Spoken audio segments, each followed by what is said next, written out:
super membres de la communauté Sport Santé Plus, chers abonnés, chers amis sportifs.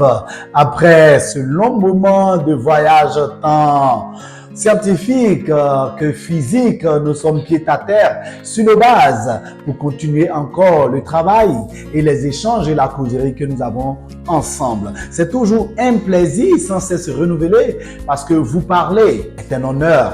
Et avoir aussi ce retour excellent que vous avez pour chaque vidéo, vos likes, vos partages et surtout vos suggestions et également vos commentaires nous font énormément de bien. Et voilà pourquoi nous avons toujours ce courage à continuer parce que l'impression que nous avons de pouvoir faire des vidéos utiles est grande et ne fait que grandir parce que la communauté nous le rend bien et nous sommes satisfaits parce que les témoignages aussi de l'amélioration de votre pratique sportive et la compréhension de choses qui semblaient un peu plus compliquées mais qui à la vraie dire étaient à votre portée est l'une de nos grandes satisfactions. Allons encore pour un thème assez palpitant que vous allez découvrir dans quelques instants. Sport.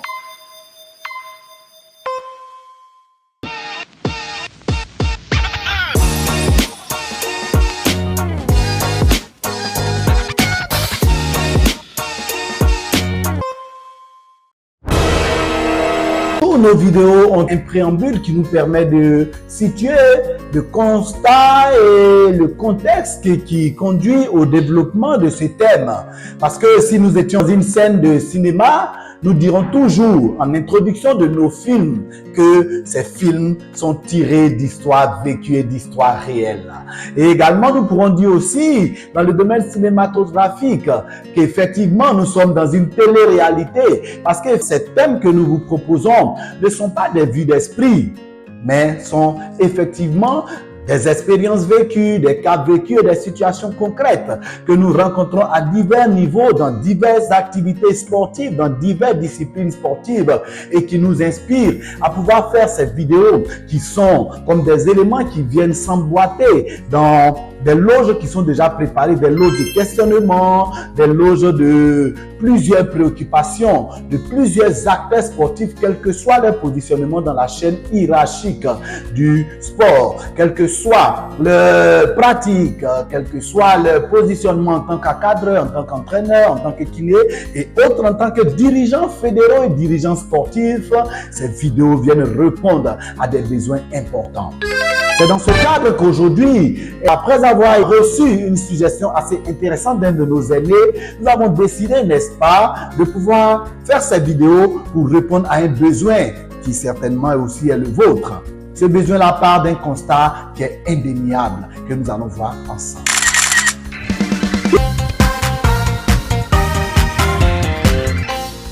Part du fait que l'activité physique et sportive, malheureusement, a bien souvent été considérée comme une prise en charge des athlètes uniquement au niveau de l'aire de jeu, au niveau de l'espace de jeu, et après, on n'en parle plus. Malheureusement, cette vue très limitée de la pratique de l'activité physique et sportive peut être souvent source de désagréments.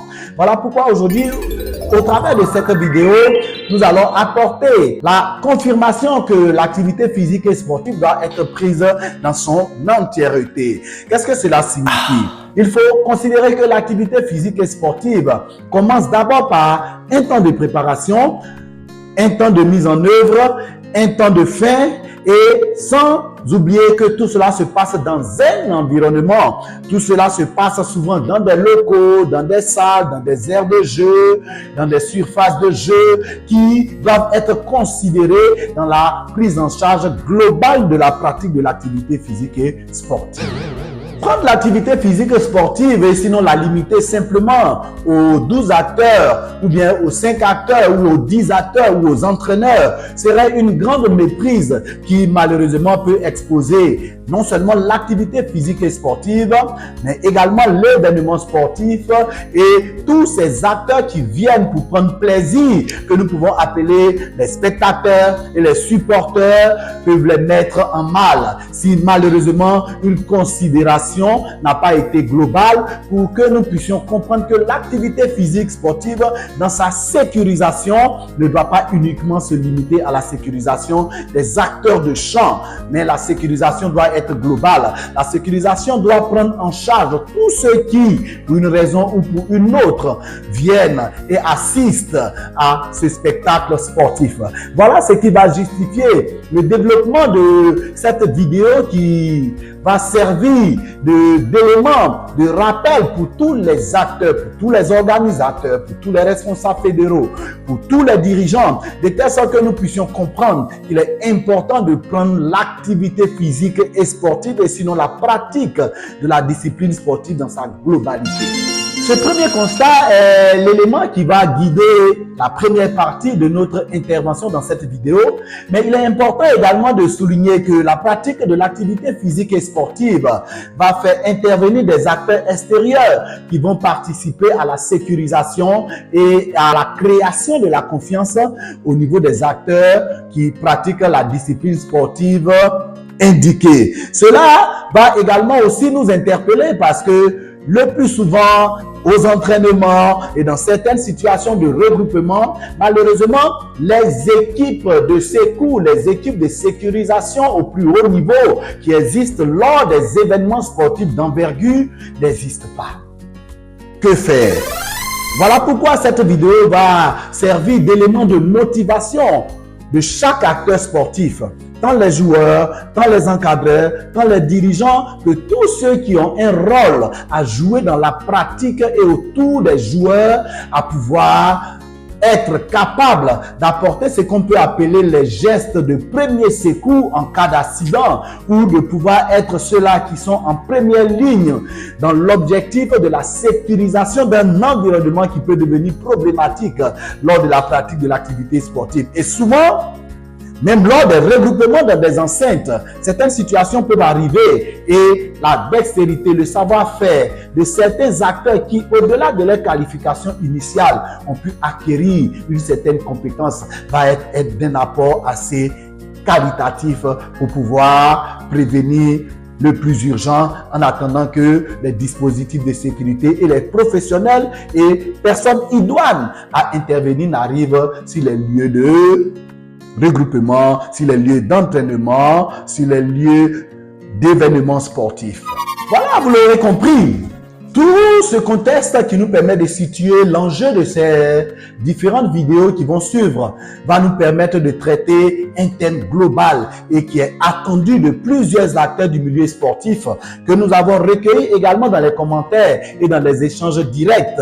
Il va s'agir ainsi donc, dans ces vidéos qui vont suivre, de parler de la sécurité et des gestes de premier secours en milieu sportif. Voilà, chers amis, voilà, chers followers, voilà, chers abonnés, ce qui sera au menu de notre prochaine intervention qui va se faire, comme nous le voyons sur plusieurs vidéos, de telle sorte que la compréhension puisse se faire de façon progressive.